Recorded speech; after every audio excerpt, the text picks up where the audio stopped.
look tan.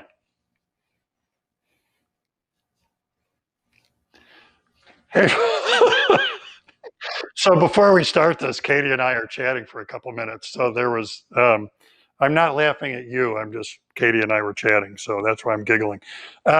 So last week, what crazy business, about 2 blocks from here, they're doing road construction. And I have subsequently come to find out somebody pulled an excavator through the CenturyLink line. And here's the picture in my head. And I don't know if this is accurate, but the picture in my head is some trunk line that feeds all these houses and my shop here in Hammond. Much of the town was without phone and internet until this got fixed. So I'm picturing this like main trunk underground that's got a blue wire with a red stripe and a blue wire with a green stripe and then a blue wire with a white stripe. And then now the other wire is over here and there's like 1,000 of those here and 1,000 of those here, and somebody's got to get all that to come back. I don't know if that's what it really looks like under there, but initially they said, this happened Wednesday night. I didn't know about it until I came into the shop Thursday, and they said 2:30 Friday afternoon. Then they said June 24th would be the repair date. Then they said Monday or Tuesday, which would have been this week. And then in the end, they got it fixed by Saturday. So some busy little fingers were down there knitting wires back together or whatever. And can you do that? Can you splice wires together for phone and then just bury them under 10 feet of ground again? I don't know. But anyway, that was our dilemma last week. No interwebs. So a lot of questions already queued up. So I will jump in here and we'll go. And while, riddle me this, Katie. Oh, never mind, I see it. So the other thing I'll point out is on WWGOA.com at the bottom of the chat roll is this Sharpen Your Skills banner. So under one umbrella there, we've compiled a bunch of stuff that we think is very useful, regardless of your skill level in woodworking. And if you click on the unlock free videos thing, that'll take you to where it is. And it is all free. So there's stuff there. I've talked about this before. There's generally good information, but what I really like about it is that we have put all of our tool safety information there. So even if you've been woodworking for a long time, it's always good to have a refresher on safety. So have a look at that Sharpen Your Skills stuff. Okay, we're going to jump in here. From Marilyn in the UK, could you tell me if a sled would help stop kickback on my table saw? I bought the Triton work system. I've seen that. But the kickback problem frightens the life out of me. Any thoughts of what is causing kickback and how to stop it? So there, well, ironically, Marilyn, you might want to look at the table saw safety video that we have because kickback is addressed there. And there's so much stuff. It's hard without knowing what you're doing when it happens, what could be causing it, and what could be what could prevent it. Very commonly, if wood has not been seasoned, dried correctly, then it gets what's called case hardened. And what that means is that the outside of the material is dried differently than the inside, the core of it. And symptomatically, when you start to cut into it frequently, it either expands out like a Y or it starts to pinch in. And pinching in is often what causes kickback because when the wood gets behind the blade, the material's pinching in on either side of the blade. That causes it to lift off the table. And once it lifts, it climbs on top of the blade and you get kickback. I'm trying to remember with that system, if there were anti-kickback pawls or not on that Triton system. And I think the one you have in the UK, rules are different there than they are here. So it's very possible the system you have for that Triton table is different than what we have here in the US. So I would, 2 things. Look at that table saw safety video, and even though it's shot on my saw stop, the rules are going to apply. A sled, depending on what you're doing, may help with preventing kickback because it just gives you better control of the material and the offcuts. So the answer is yes. If you're online now, it'd be good to know specifically what kind of operation you're trying to do, and then we could go from there. John Voight says to glue biscuits or not in a glue up, I'm making an 8-foot by 30-inch countertop with 5/4 by 6-inch pine boards. They've been flattened and plain. I'm using biscuits. Please discuss whether biscuits inserts, I guess, should receive glue and should the insert be lower to avoid telegraphing. So my understanding with, here's the deal with telegraphing from biscuits, is a biscuit sits down at a keyboard and it types, and then it's sending a telegraph. No, that's not the deal at all. So the deal with telegraphing is that if you put a biscuit too close to the surface, as it swells, it expands, or as it absorbs glue, it expands, it swells, and you can get the shape of the biscuit showing, telegraphing through the surface. In 5/4 material, you're not going to have an issue. If you put the biscuit slot in the center of the material, you're going to be fine. What I have been told is don't use biscuits in anything that's 1/2 inch thick or less, because that's where you run into this. And it's interesting, like I've never seen this happen, but what I've been told is that even if you let it swell, you let it telegraph, you sand that flush, it can do it again. And you might forever have football marks showing up on the surface of your material. It's interesting. It'll be an interesting video clip. I'll stew on that. We're actually shooting video next week. If I can reproduce that for video content, it would be cool to talk about that. But in your 5/4 stock, if you go in the center, you should be fine. Jim says, I have some old barn wood that I'd like to make into a farmhouse table. Can you share your method for preparing the wood for use without losing the character? So I think you want to clean it up, but not overly clean it up. I've done some stuff with barnwood where I've got a surface sander, a drum sander, and I've sent it through the sander, but at like 60 grit. So I'm abrading it a little bit. I'm cleaning it up a little bit. What I like for this, depending on how rough it is the idea of a wire wheel or a flutter sander. If you're not familiar with a flutter sander, I can show you.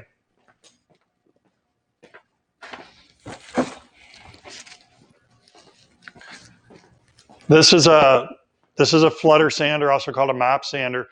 So the deal is there's an arbor, and then there are layers of sandpaper that are put on your, like this, 45, 45, 90, or 0, 90, 45, 45, 0, 90, 45, 45, until we get this. When you run this across a surface that's a little bit rough, like barnwood, it'll clean junk out of it, wear a mask, but it won't really significantly change the profile. Similarly with a wire wheel, like Supermax, whose sander I have, they've got a head that is a wire wheel head instead of a sanding head. And that's one of the things it's for, is that distressed look where it cleans it up, but it doesn't make it perfect. So you might want to make some phone calls and see if it's not impossible that a place that does flooring for a living would have a machine like that, a big surfacer with a wire wheel in it, because that, what they often call hit or miss style flooring, is fairly in vogue these days.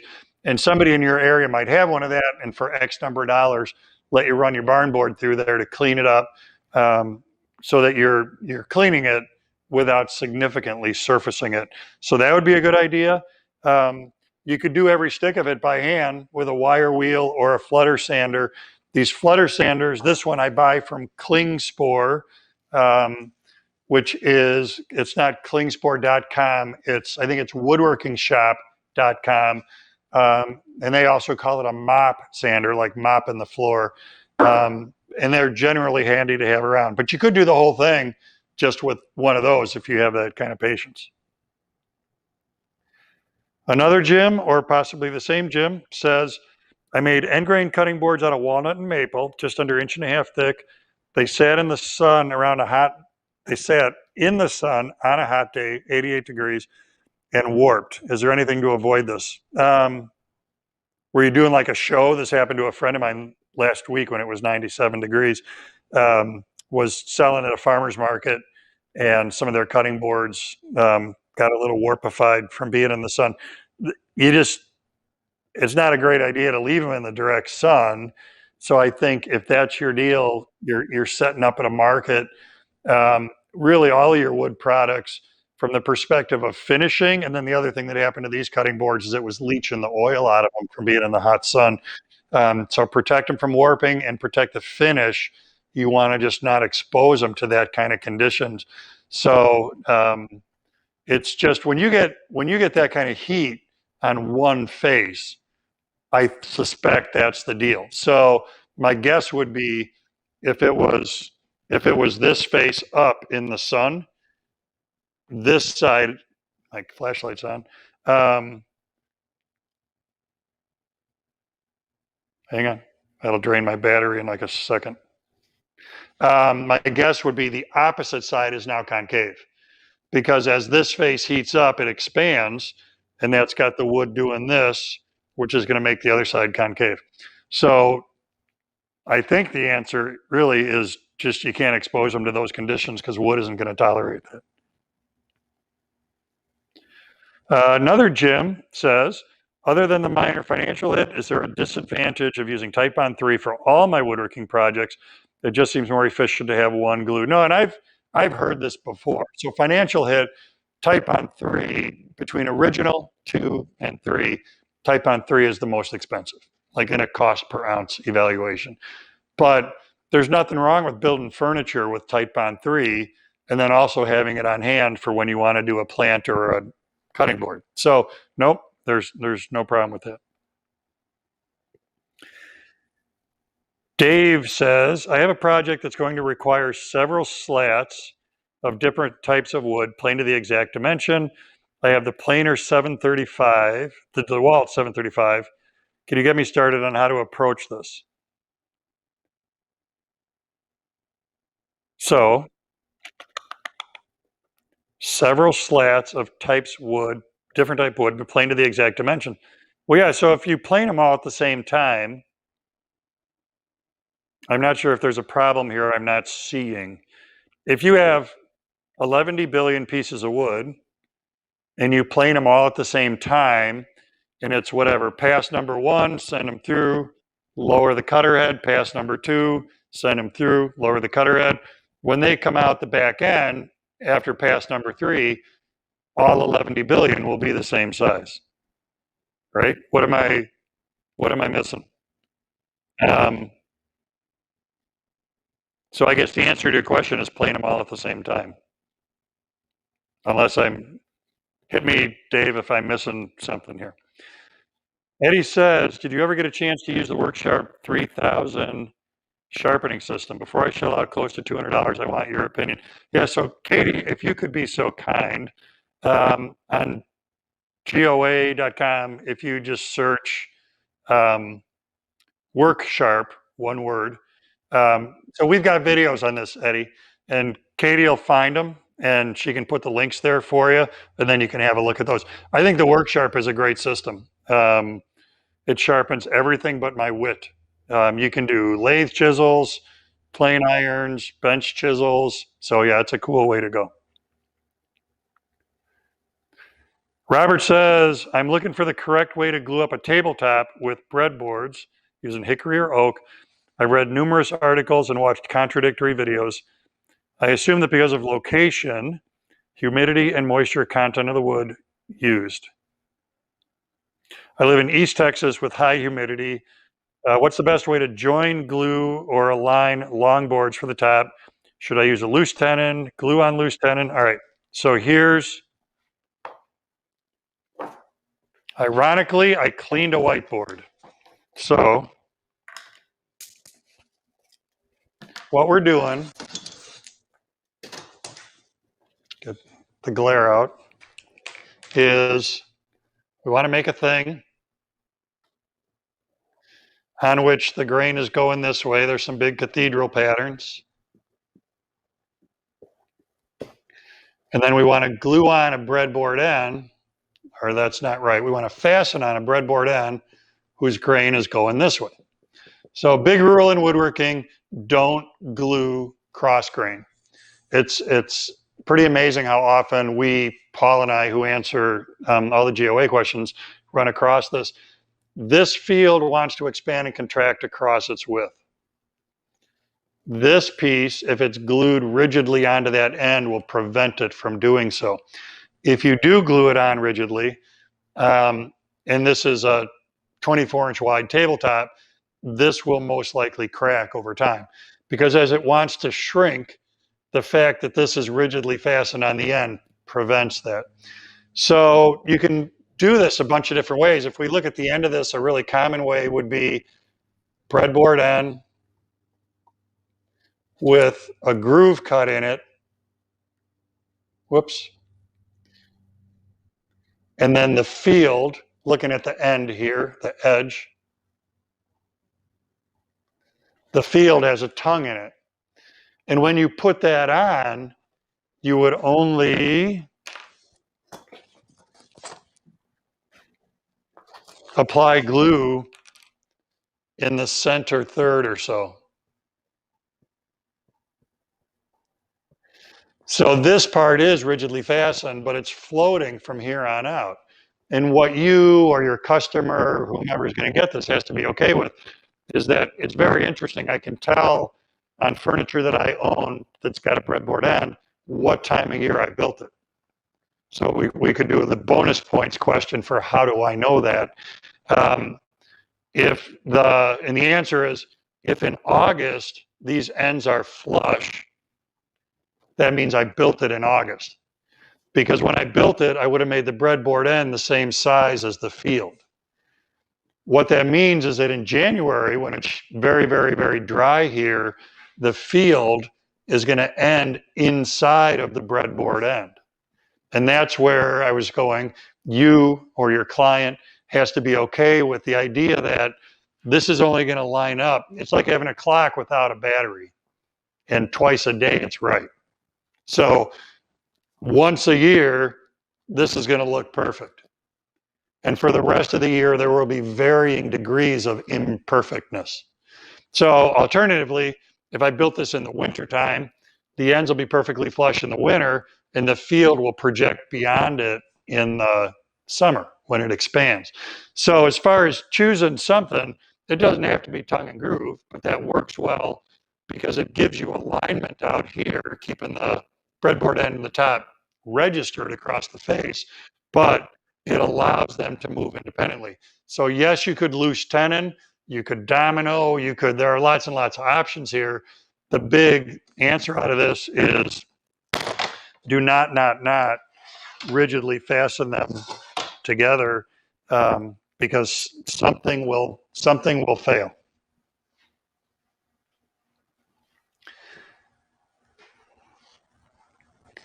Michael says, safest maximum angle nearly perpendicular to the fence when cutting coves on the table saw.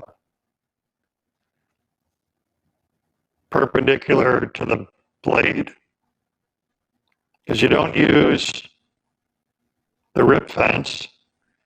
Safest maximum angle nearly perpendicular to the fence when cutting coves.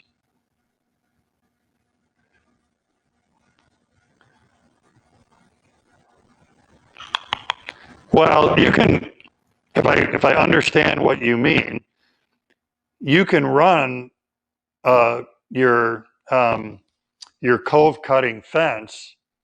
Let's just go here because we can.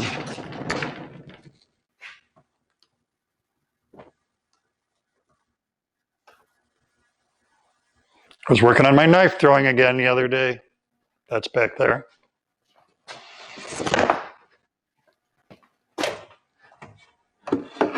All right. When you cut coves on a table saw, this basket isn't going to be on here. So this fence is what gets used. And by running this at an angle across the blade, we run a cove in the face of a piece. The closer this is to parallel to the blade, the narrower the cove. The closer this is to perpendicular to the blade, the wider the cove, the bigger the cove. So to answer this question, you can run this completely perpendicular to the blade, It's just you're making the most contact with the blade at that point, and you're going to want to do shallow passes, but that's the setup that will give you the widest possible blade out of this, or widest possible cove out of this available 10-inch table saw blade. It's a very cool procedure, and there's a lot of dynamics to it. The geometry is pretty amazing, and if you change the diameter of the blade, if you put the blade at an angle, if you change the angle of the fence that I just showed you, there are lots and lots of things you can do there to make for different effects.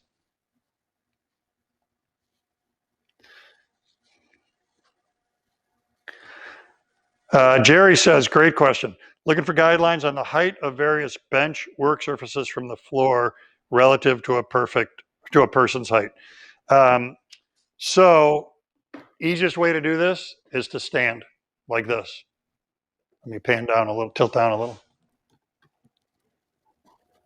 Is to stand like this. So this distance from the heel of your hand to the floor, that should be the height of your workbench. I'm up just a little bit here because I'm on casters, which really do allow me to roll the bench, but it's muy heavy. So I'm a little higher than I should be right now, but that's the way to gauge that for your workbench. And generally, benches, table saws, it's somewhere around 34 inches is the, like if you were picking a standard height, but if you're making one for yourself, do that.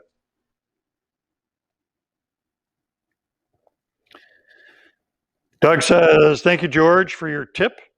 Apply glue to only one surface. I like it. It works well and minimizes glue runs. Yeah, so this is an interesting thing. Like outside of glue and MDF or miters, it's a question I get pretty commonly is how much glue to put on, or about do I need to glue both edges and an edge-to-edge glue up? And that's what Doug is talking about here. So I only do one edge. Cleston is in Houston.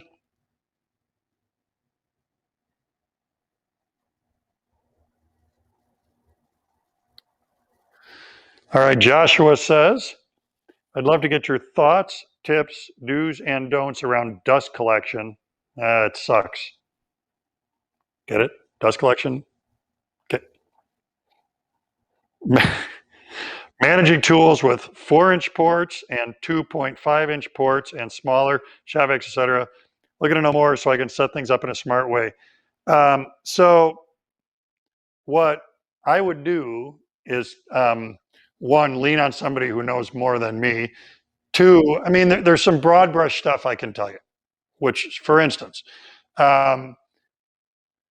if you have whatever port you have on your device, table saw, router table, whatever it is you're hooking up to, you want to not reduce until you absolutely have to. So in other words, the bigger you can keep your dust collection line as it approaches that tool, the better off you are.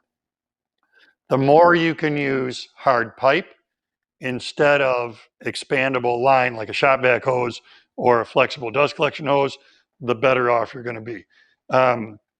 The deal with that, I don't know the number off the top of my head, but it's something like every foot of a flexible dust collection line like this,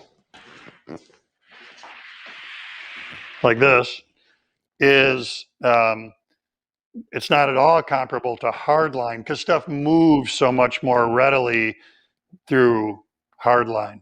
So you really lose, because this is basically corrugated inside, you really lose a lot of airflow. So you want to minimize how much of this you use. Back to, you want to get hard pipe as close as you can to the tool. And then if you poke around online or you look at books, there are numbers out there like a table saw needs about 400 CFM, cubic feet per minute, to have good dust collection. There's a number for a jointer, there's a number for a planer, there's a number for a bandsaw. So those rules of the road are your minimum, that to get adequate collection at that tool, here's what you got to have.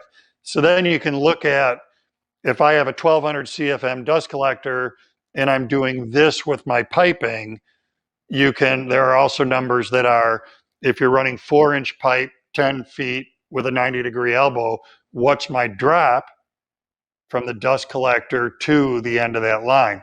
So that'll tell you how to size your dust collector so that you still have adequate pickup at your tools. So this is like 100,000 foot view stuff, and I'm not a huge dust collection expert. I mean, not even huge. I'm not a dust collection expert guy by any means. So it's something that you got to do some poking around. But those are good starting points.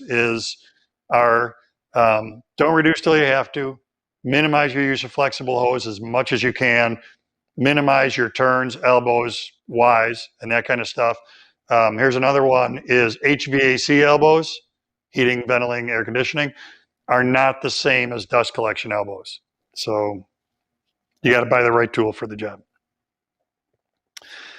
Have you used paper glue joints for mounting green wood for turning? Anything special to prepare the face? So no, because you can do. And I am looking for, I just had a bowl blank sitting here that does have a paper joint in it. But the problem with green wood on a paper joint, a traditional paper joint, I got it.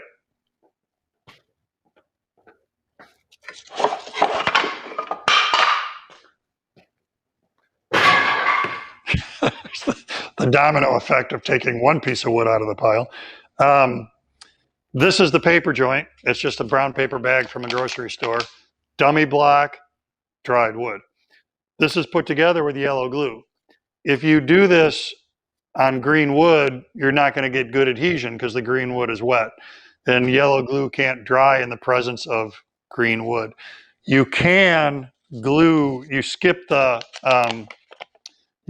paper, but you can glue a dummy block like this using CA glue to green wood. Or you could use polyurethane glue to glue the dummy board. But you can't do as far as I've experienced, you cannot do the paper joint with green wood.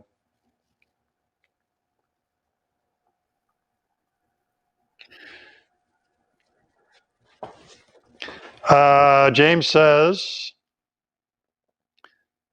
love the cabinet making videos. I'm making upper kitchen cabinets that will have white oak styles rails and inset shaker style doors. One side will show, the other is against the wall. I want the side that shows to look like the face frames and doors on the front.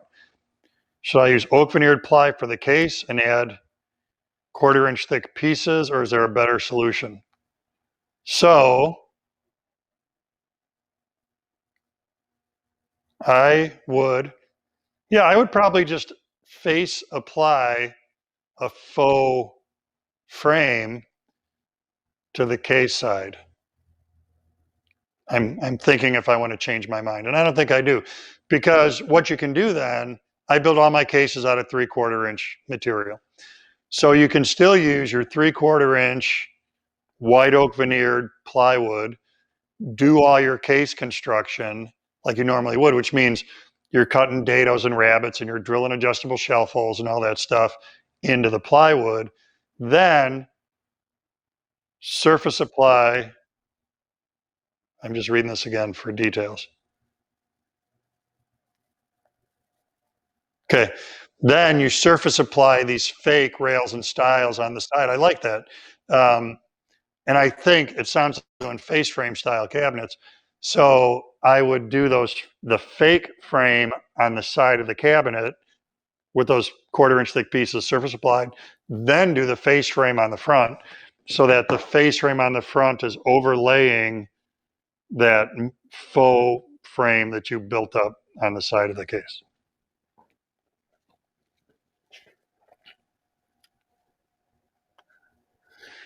So we have a question of where and what is the best way to store boards so that they don't warp.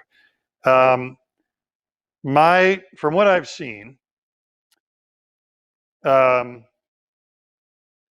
understanding is that the best way to store stuff, if you can, is vertical, not laying it on whatever, a rack.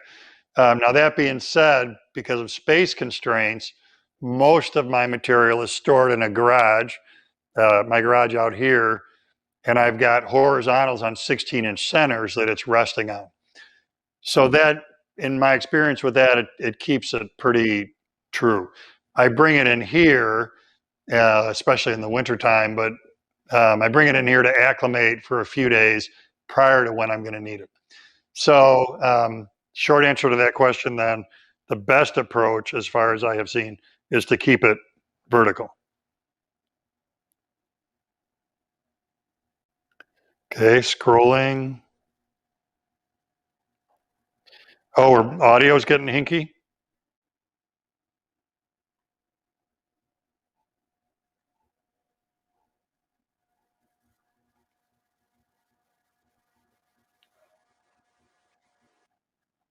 Yeah, okay, sorry. I was thinking and reading a question at the same time, but thank you, Katie. So, which is never, multitasking in my brain. Um, I saw a Sharon Stone quote once that said, "My mind is like a bad neighborhood. It's not a place you want to go alone," which is kind of how my brain is, I think. So, Robert says, "I know you don't do tool reviews and have contract stuff, but is that blue miter saw we see in many videos a Delta Cruiser? Can you talk about it? If not, can you put a towel or something over it so we don't see it?" It is a Delta Cruiser. I've had it. I don't know. I think like it's tool number 2 or something.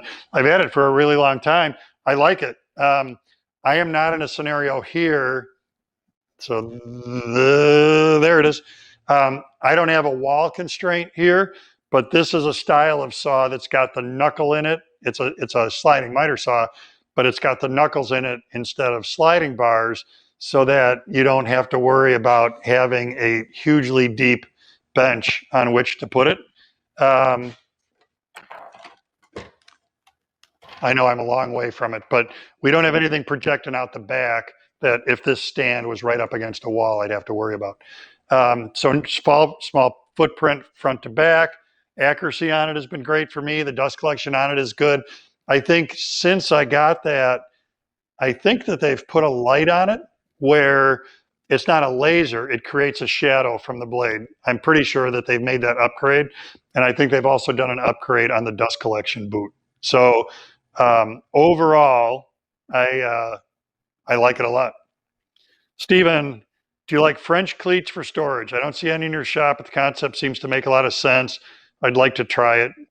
If you like them, what size cleat and spacing between cleats do you like for the wall cleats? So I do like French cleats. So the concept is this, and I think this is where the audio gets hinky, is when I move around. But we'll try it. So this is, I think this is currently the one space in my shop where I have French cleats. So right here,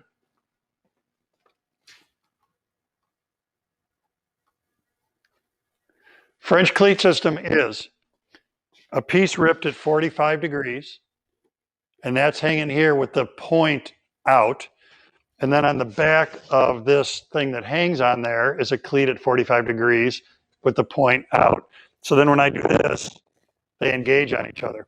So what's coolific about this is when I want the glue on top of the bench or at a different bench, I can take this whole thing wherever I'm going, then I can bring it back and suspend it.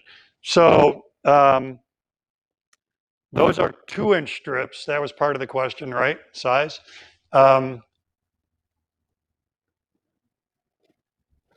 Those are 2-inch strips, and the 45 was cut right at the 2-inch point. Spacing on those is, I believe they're 2.5 inches apart, but that's subject to a couple things like how busy a wall of French cleats do you need to make? So I don't know that that's necessarily a set number. What I would do, I'm seeing what all of Stephen's questions were. What size and spacing? Yeah, so what I would do is look for, I know a lot of content creators have done stuff with French cleats. April Wilkerson, whose shop I helped on out in Texas, she's done a lot of French cleat stuff. I think Jay Bates has done French cleat stuff. So I would find them and look for their approach. I know April's got it on a gazillion walls in her shop. The only reason I don't have more of it here is my wall space currently is just consumed by other stuff. I've got a wall in this direction that someday when I have spare time, I'll probably French cleat that. But I like the idea of the mobility of change it gives you, and it's way more robust than pegboard, especially when you get to heavy tools. Spencer says, are there basic rules of thumb for pricing or building furniture and doing carpentry work for customers? So furniture or cabinets, the thing I've done since like forever is materials times 4. Now I recognize that with today's material prices, that might be a little bit kerfluated because material is so inordinately high. But when I say that materials times 4, I'm typically not including hardware in that because hardware is so expensive. So I determine how many board feet of whatever, oak, is it going to take to build this thing? And that has to include whatever percent of waste. Well, how much do I have to buy to get this chair done? So then if it does include, so then that number times 4 is my starting point.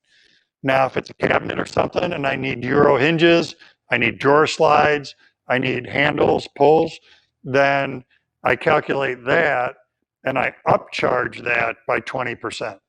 That raw number gets added in. So then when I have all of this data in front of me, what I know is I'm about to spend $400 to buy all this stuff. My calculation tells me I'm going to charge the customer $1,800. So I know how much this building has to make per hour in order to stay in business. I know what I have to make to cover my nut and have some profit.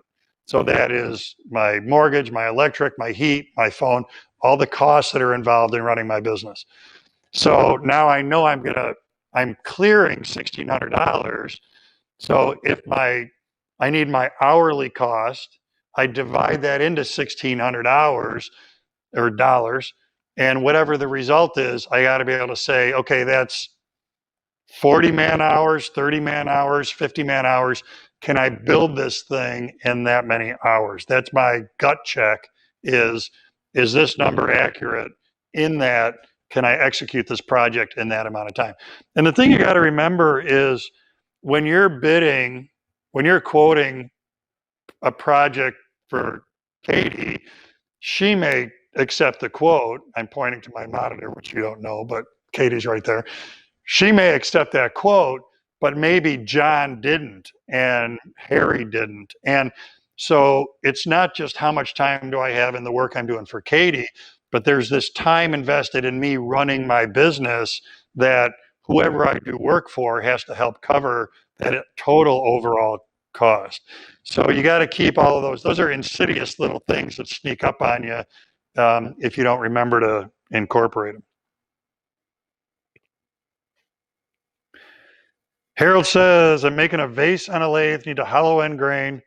What height should I set the tool rest to set cutter contact at? Midline or higher or lower? Well, I'm assuming you're doing some kind of a scraper or something. Generally, you're going to be around the midline, maybe just a tiny bit lower, but there are a bunch of, it depends on what kind of tool you're starting with or using. Steven says, I have an L-shaped bench, both legs of the L about the same size, a wall against the end of one leg. Do you have a recommendation for where to place a bench mounted vise?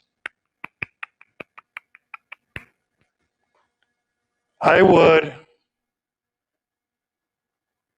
probably want to do it. I'd probably want to do it on the end of, on an end, so that picture the dog of the vise has access to the longest part of the bench.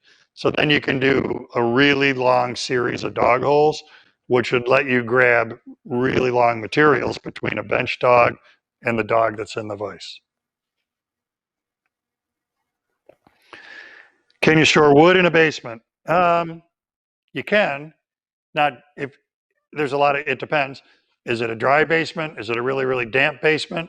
I'd probably be running a dehumidifier down there to make sure it stays dry. And then I would definitely want to get it into the shop environment for days ahead of time and acclimate to the shop before working with it.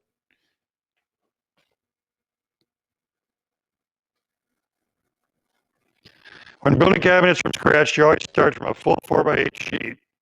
If not, what do you start with? Yep, I start with 4x8s and then cut it down from there.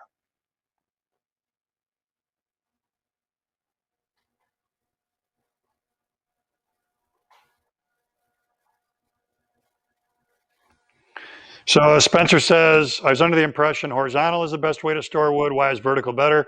And I think it's just a big, it depends. If you, it's like putting stickers in a stack of wood that you're drying. If the stickers are very closely spaced, like they're supposed to be, if your horizontal supports are very closely spaced, like they're supposed to be, you're maybe going to be okay horizontal. But I think part of the concern is a funky shape on one piece telegraphing. You know, if two pieces of material lay on top of each other long enough with weight, some irregular shaped piece could become a call that forces that shape into other pieces. Where if you're true vertical, and that's the key, is you want to be as close to vertical against the wall as you can. If you're true vertical, you don't have that weight of this piece pressing on this one, this one, this one, this one, that nobody wants to be the bottom piece on that pile because of all the weight that's on top of it. So I think that that's the premise with keeping them vertical against a wall. Alex says, I seem to be going through bandsaw blades like there's no tomorrow. I'm releasing the tension when I leave for the day. Any thoughts? Well, I never release the tension on this bandsaw. Now that being said, I'm using my saw. You know, I'm in my shop every day of the week. So it may be a different scenario if you're going long periods of time without using it.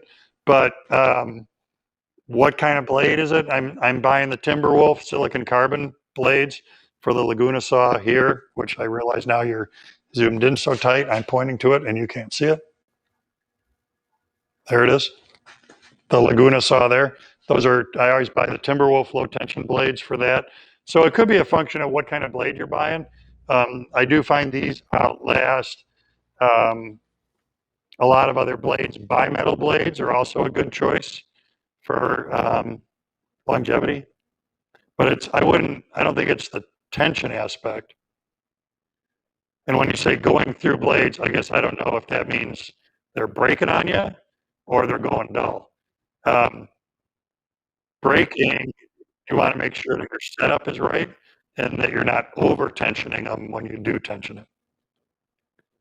Like says, economical creative plywood, good for shop cabinets. Well, economical and plywood or any form of wood in the same sentence today doesn't work. But a bunch of this stuff in this place, so this bench right here that I just built in the last couple months, that's BC plywood from a home center, 3/4 inch BC plywood. And there's a lot of stuff in here made out of that. Melamine works great, inexpensive, pre-finished, so you don't have to finish the cabinet. It's a nice bright surface to have in the shop, so that's another good one, 3/4 melamine. Mike is planning to build a miter saw station with extension wings. Want to install miter saw fence extensions with left to right and right to left rules on a track. Tips to lay out these rules, lay these rules out, reference to the blade. Yeah, so I have got, where are we at on preguntas? Okay, I think we have time to go over here. So I've got the Craig system on this miter saw.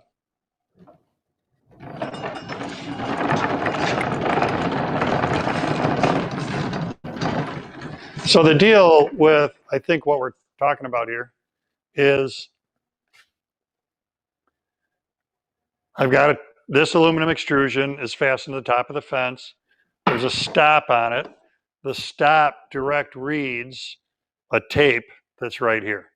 So the way I did this was the tape comes, and of course the tape starts at 0 in the world, but it doesn't start at 0 here because the blade's all the way over there. So I measured from the blade to some spot on the fence, I don't know, probably 16 inches or whatever. So when I did that, well, let's see if there's a mark. There is not, but there's 16. So you take a tape measure, you get the saw down here, you measure 16 inches from the blade, put a mark on the fence, and when you stick the tape on, you put 16 at that mark. And that's going to get you very, very close. Within the stop on this cursor here, which is difficult for you to see, but there's adjustability in that cursor. So once I have the tape fastened down, I can do test cuts with a direct read here and determine when I do this, what's the dimension I'm actually cutting to, and I can adjust the cursor as I need to in order to finesse that final setup.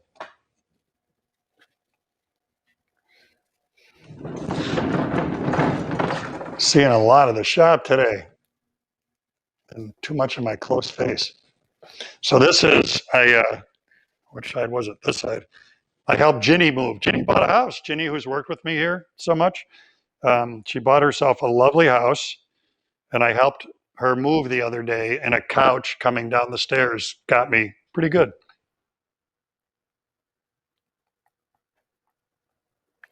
Ronald says, I did a breadboard top for a bar cart. It cracked in the middle. Can I just glue the crack and leave the ends to keep floating? I would be able to clamp the top field to bring the crack together and glue it. I can see a small gap at the ends of the breadboard, and I'm okay with that. So my concern with just closing the crack and gluing it is it closes the crack, but it doesn't fix the problem. So if the problem here is that the breadboard end is rigidly glued to the field, then this problem is going to keep repeating itself, which is something's going to give somewhere. So that we need that answer. If you do have float between the breadboard end and the field, and the crack is just some random product of nature, like that piece of wood crack, then you can put glue in there and pull it closed and maybe you'll be okay. But something caused it to crack in the first place. And if it's a result of the way you put the breadboard end on, then simply re-gluing it, it'll crack someplace else. I'm retired, Mark says, and doing garage hobby woodworking, have a job site table saw, just some router table, anything else I might want.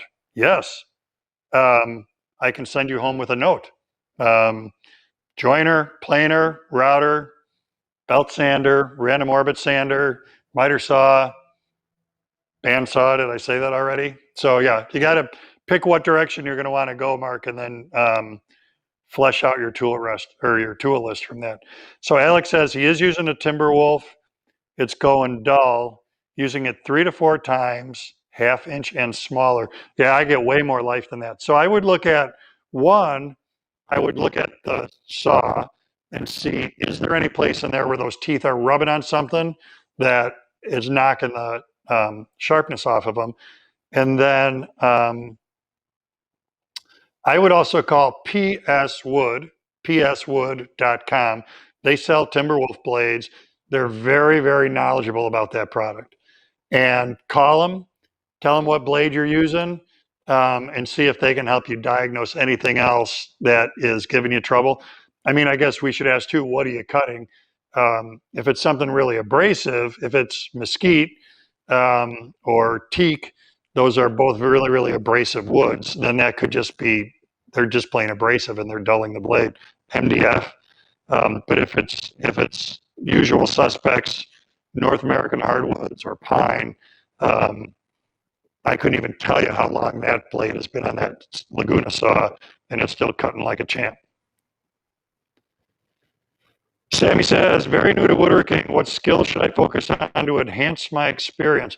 So hard to say for me, because I don't know what you want to do.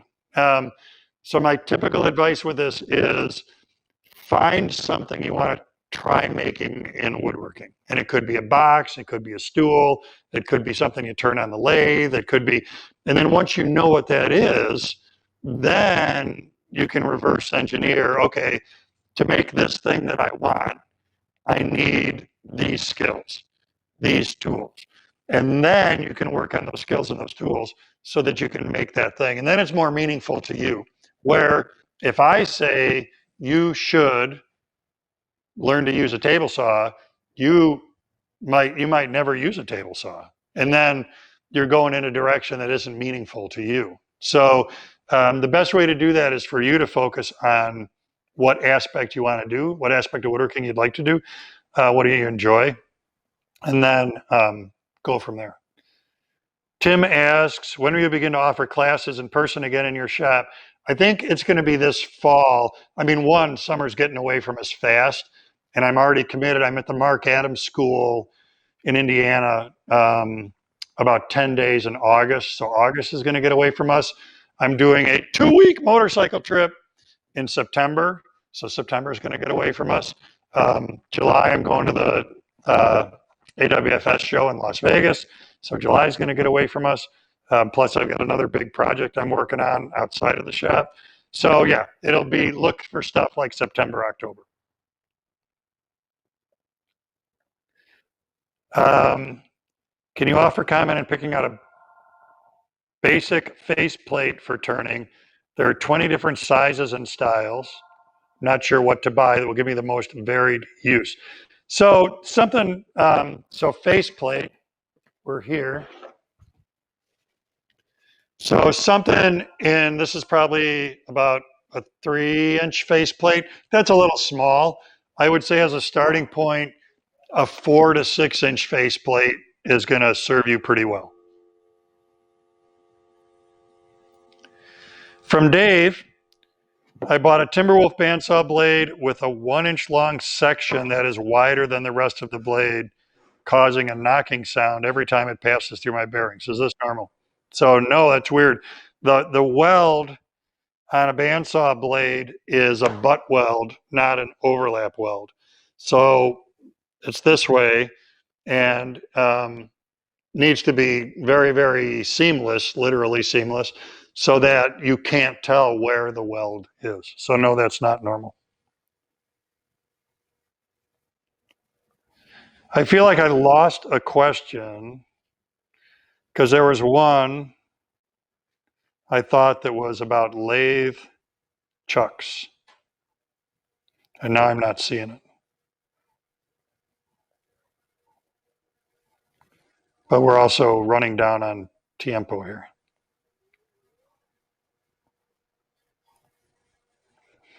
All right, we'll wrap up. Marvin says, how do you feel about Carter bearing guides for a bandsaw? So I think bearings on a bandsaw, and it depends. I had a Delta bandsaw forever that I used nothing but cool blocks on because I would resaw on it sometimes. I'd also do detail work on it sometimes, like cutting through dovetails on it or just cutting general curves for furniture. So if you're going to resaw heavily, if your largest percentage of time on your bandsaw is resawing, then I think upgrading to bearings makes a lot of sense. And that's why when you see the big, huge, like Euro style bandsaws with really big wheels, pretty much all of those come with bearings because the assumption is that's how you're going to use them. But middle of the road, in other words, if you're going to be doing lots of different varied things on your bandsaw, then it's not imperative to upgrade to bearings. I have a few chisels with serious nicks on the edge, but don't own a grinder. Can I clean these up with a file before sharpening? Boy, great question. Because the chisels are hardened. So would a file, I think you could file them. I mean, you can file an axe, right? So I would think, yes. I think it'll be a little, the challenge is going to be hand filing. I would try to rig some kind of a jig or something that's going to help you keep that file at a very flat, uniform 25 or 30 degrees, because it's going to be very easy to start doing this and crowning that bevel, and that would be really, really bad. But to answer the question, you should be able to use a mill file, which should cut the hardened steel the chisels are made out of. You're just going to have to be really, really careful about keeping the angle.